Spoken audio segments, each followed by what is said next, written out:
In this job, you learn that talent isn't hereditary. Just because a father was a genius doesn't mean the son inherits his heart. I've had kids of senators, kids of CEOs, and kids of movie stars stand before me. They all suffer from the same disease, affluenza. They think the world is a theme park built for their amusement, but nothing prepared me for the young man who walked into my courtroom that rainy Thursday. He didn't just walk in, he performed an entrance. His name was Prince, and yes, he was the son of him, the king of pop, Michael. You could feel the shift in the room immediately. The air got heavier. He was wearing a red leather jacket with too many zippers, a clear homage to the Thriller era. And, I kid you not, he had sunglasses on. Inside a government building. He wasn't walking, he was gliding, surrounded by 3 bodyguards who pushed people out of the way. He didn't look at the bailiffs. He didn't look at the flag. He looked at his reflection in the glass partition. On the other side of the aisle sat Mr. Arthur Pennyworth. Arthur is 74 years old. He's a street performer, a fixture in downtown Providence. For 20 years he stood on the corner of Weybosset Street playing his violin. He doesn't beg, he plays, and he plays beautifully. But that morning, Arthur wasn't holding his violin. He was holding a plastic bag filled with splintered wood and snapped strings. He was shaking, clutching that bag like it contained the ashes of a loved one. I took my seat and adjusted my microphone. I felt that familiar burn in my chest, the anger I have to suppress every day to remain impartial. Case number 8802, I announced. The City of Providence versus Prince Jackson. The charges are malicious destruction of property and disorderly conduct. Prince didn't stand up. He leaned back, chewing gum. Mr. Jackson, I said, my voice sharp, in this courtroom we stand when the case is called, and we remove our sunglasses. Prince sighed, a long exaggerated sound of boredom. He stood up slowly, taking off the glasses to reveal eyes that looked dead, completely devoid of empathy. I'm standing, Judge, he said, his voice smooth but dripping with arrogance. Let's make this quick. I have a studio session in L.A. tonight. How much is the fine? 500? 1,000? Just put it on my tab. He reached into his pocket and pulled out a wad of cash, held together by a gold clip. He waved it at me. Put that away, I ordered. This isn't a drive-through. You are here because you are accused of assaulting an elderly man and destroying his livelihood. The police report states that yesterday, at 2:00 p.m., you approached Mr. Pennyworth while he was performing on the sidewalk. You listened for 30 seconds, then you grabbed his instrument from his hands and smashed it against a lamppost. Is that accurate? Prince chuckled. He actually laughed. Accurate? Sure, but you're missing the context, Judge. Context is everything. He pointed a finger at old Mr. Arthur. This individual was playing Heal the World, my father's song, and he was butchering it. He missed a note in the second bar. It was offensive. It was sonic pollution. I stared at him. You smashed a man's violin because he missed a note? I protected the brand, Prince replied, as if it were the most obvious thing in the world. My father was a perfectionist. He wouldn't want some hobo scratching out his masterpiece on a cheap, out-of-tune fiddle to beg for quarters. I did the public a favor. I silenced the noise. Honestly, the estate should be suing him for copyright infringement. Arthur let out a small sob. He hugged the bag of wood tighter. It wasn't a cheap fiddle, Arthur whispered, his voice trembling.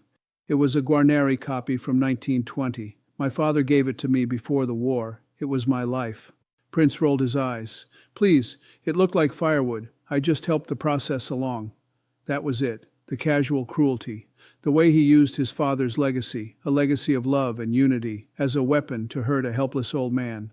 I leaned forward. Young man, I said, you talk about your father like you own him. You talk about the brand. But right now, the only thing I see is a spoiled child who breaks toys because he thinks he owns the playground. You think this is about money. You think you can break a heart and pay for it with cash. I looked at the bailiff. Bring the evidence to the bench. I want to see exactly what firewood looks like.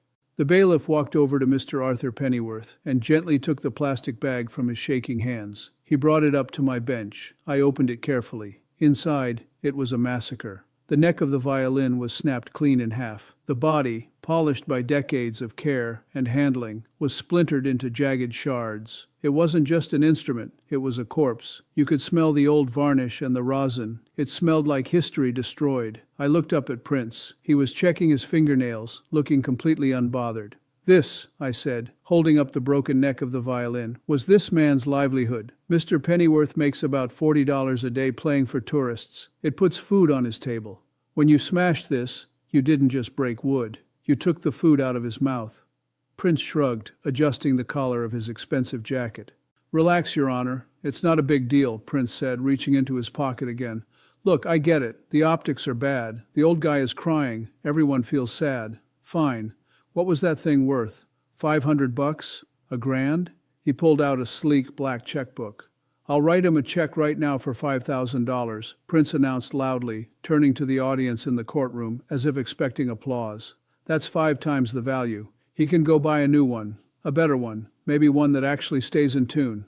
Heck, he can buy a guitar and learn a real instrument. He ripped the check out and flicked it toward Arthur's table. The paper fluttered and landed on the floor, right next to the old man's worn-out shoes. There, Prince said, smiling that smug plastic smile. Problem solved. Justice served. Can I go now? My driver is double parked. The silence in the courtroom was thick. Everyone was watching Arthur. $5,000 was a fortune to a street performer. Most people would have grabbed it. But Arthur didn't move. He didn't even look at the check. He was staring at the broken pieces of wood on my bench, tears streaming silently down his face into his gray beard. I don't want your money, son, Arthur said softly. His voice was raspy, but it carried a weight that filled the room. Prince looked confused. Excuse me? It's $5,000. Do you know how many quarters that is? Take it. You can't buy history, Arthur continued, looking up at the young man. That violin has a soul. It's been with me through 3 wars, 2 marriages, and the death of my wife. When I played Heal the World, I wasn't playing it for you. I was playing it for her. She loved that song. You didn't break a tool. You broke my connection to her. Arthur paused, then added the line that changed the energy in the room completely. Your father would be ashamed of you. Prince's face went rigid. The smile vanished. His eyes narrowed into slits of pure fury. Don't you dare, Prince hissed, stepping forward aggressively. The bailiffs put their hands on their belts, ready to intervene. Don't you dare speak his name. You don't know him. You're a nobody, a street rat. My father was a king. He didn't associate with people like you. Is that so? Arthur asked, a strange calmness settling over him. He reached into his coat pocket. He wasn't reaching for a weapon. He was reaching for a wallet. I didn't want to show this, Arthur said, opening the tattered leather wallet. I don't like to live in the past, but maybe you need a history lesson. He pulled out a small, faded photograph. It was black and white, creased at the corners. He handed it to the bailiff, who brought it to me. I looked at the photo. My eyes went wide. It was a picture taken in a recording studio, probably in the early 80s. In the center was Michael Jackson, young, smiling, wearing his iconic fedora, and standing right next to him, with an arm around Michael's shoulder, holding that very same violin, was Arthur Pennyworth. Mr. Pennyworth, I asked, looking at the old man with new respect, is this you? Yes, Your Honor, Arthur said. I was a session musician for Motown in '82. I played the strings on the original demo of The Girl Is Mine. Your father, he looked at Prince, was the kindest soul I ever met. He sat on the floor with me and asked me about my kids. He treated me like an equal. Arthur pointed a shaking finger at Prince. He had talent. He had grace. You just have his money. The courtroom gasped. Prince looked like he had been slapped in the face. His narrative of protecting the legacy was crumbling. He wasn't defending his father. He was dishonoring him. That's a fake, Prince shouted, his voice cracking. It's Photoshop. This old liar is trying to scam the estate. I want that photo destroyed. Sit down, I bellowed, slamming the gavel. You have done enough destroying for one day. I held up the photo for the court to see. This changes everything, I said. This isn't just property damage anymore. This is a betrayal of your own bloodline. You claim to protect the brand. You just attacked the very people who helped build it. Prince was breathing hard, cornered. He looked at his bodyguards, but even they were looking at the floor, ashamed. You think you can write a check to fix this? I asked, closing the file. I have a better idea, a much better idea. Panic is an ugly thing to watch, especially on a face that's used to getting its way.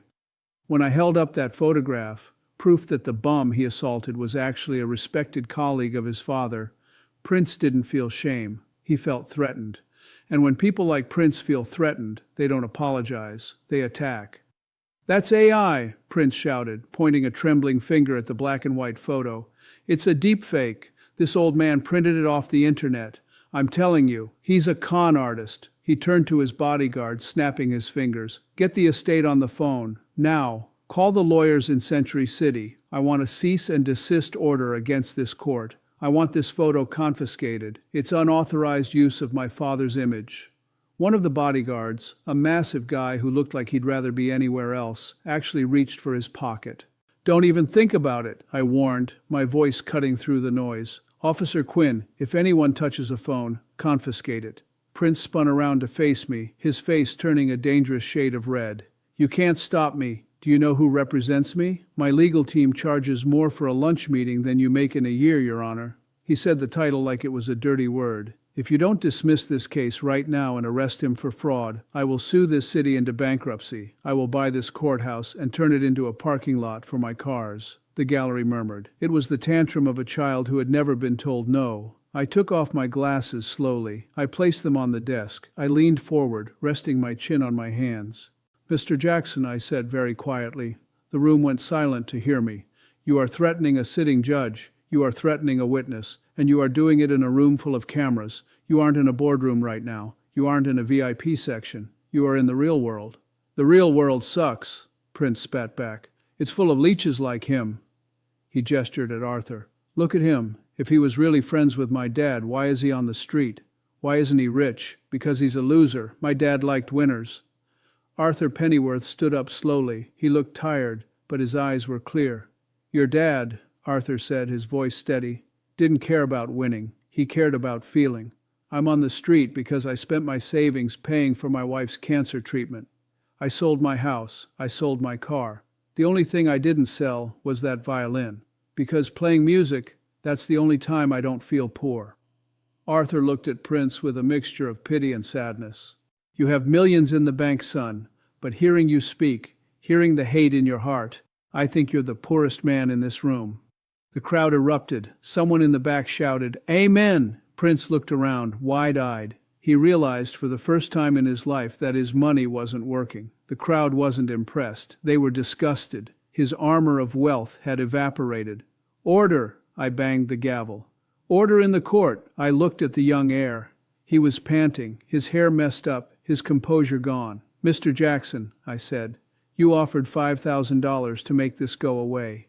You think the price of a violin is the cost of wood and strings, but you can't pay for the memories you destroyed, and you certainly can't pay for the disrespect you've shown today. I picked up my pen.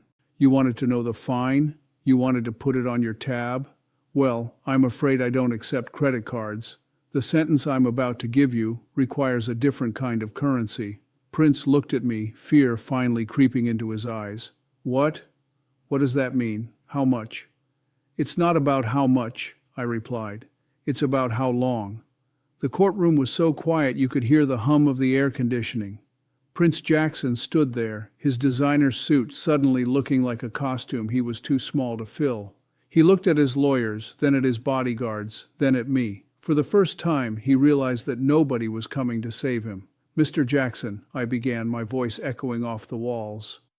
You asked how much. You wanted to write a check, but you made a fatal mistake. You assumed everything has a price tag. You assumed Mr. Pennyworth's dignity was for sale. I leaned back. The charge is malicious destruction of property. But the real crime here is your arrogance. You spit on the very people who made your father a legend. You called a struggling artist a loser. Well, let me tell you something about losers. They are the ones who never learn. And today, you are going to learn. Prince swallowed hard. Just tell me what I have to do. First, I said, pointing to the broken violin, restitution. You offered $5,000.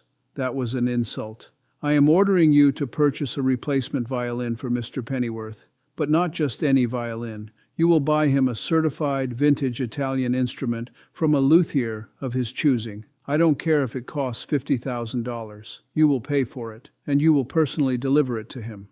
Prince nodded quickly. Fine, done, is that it? Not even close, I replied. That just fixes the wood. Now we have to fix you. I opened the sentencing book. You said Mr. Pennyworth was sonic pollution.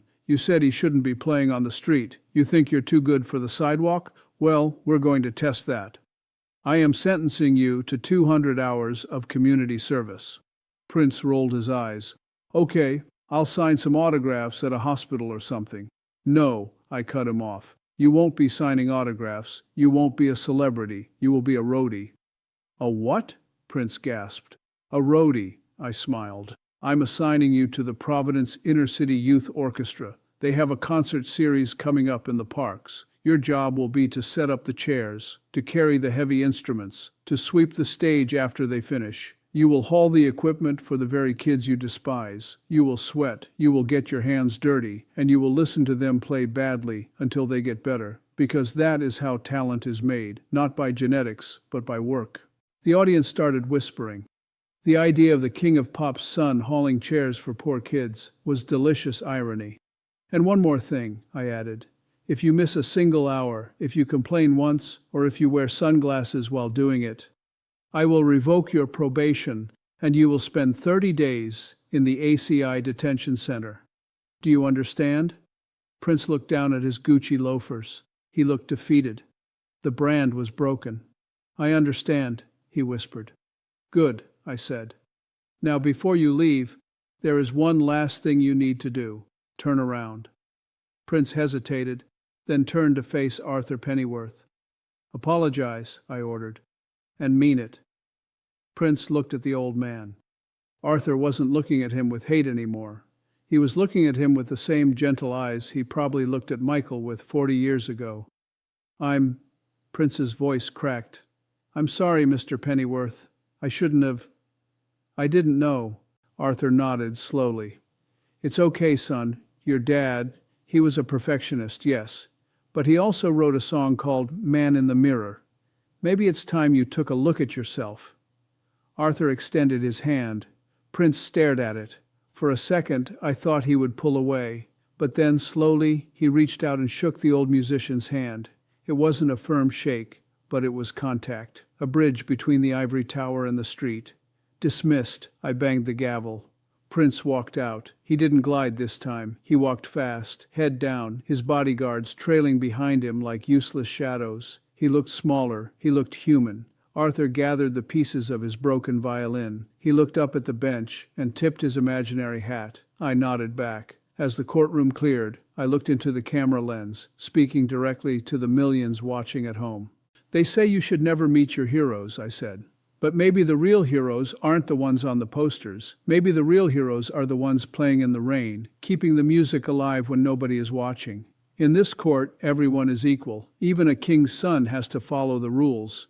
If you like this verdict, hit that subscribe button. We are fighting for the little guy, one case at a time. I'm Judge Frank Caprio. Be kind to each other.